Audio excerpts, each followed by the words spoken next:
Well, hello, my name is Alexander Wallace, and I'll be interviewing my grandfather. Lymon Washington Jr. So I have some questions for you. So what was it like to be in the Army? It was some good times and some sad times and bad times. How long were you in the Army for? 2.5 years active and 26 years reserve. Wow.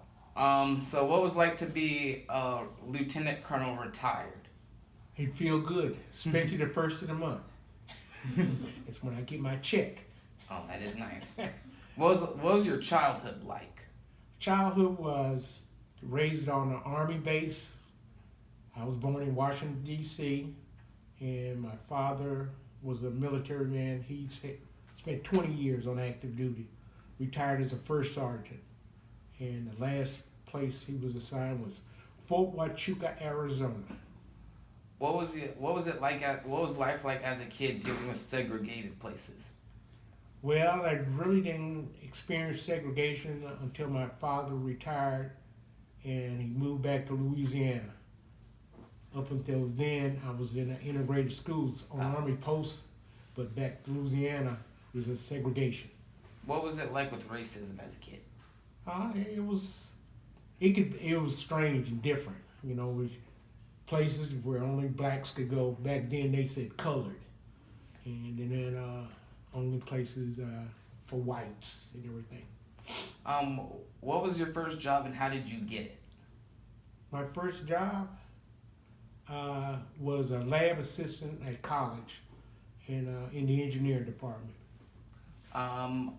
Could you describe a defining moment in your life?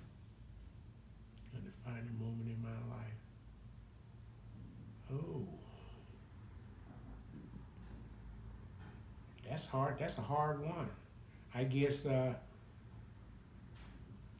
pledging my fraternity, meeting your grandma, and having your mama and your Uncle Michael. What is an important change in the world that you've seen in your lifetime? It's trying to get better, but still bad times show up. Do you have a personal motto/theme and why? Just keep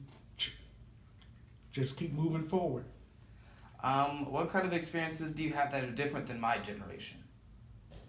I guess the military, because back then you could be drafted, but now it's all volunteer, and more openness in the world. Well, thank you. You're welcome. And, Thank you, yes, thank grandson. you. Boo.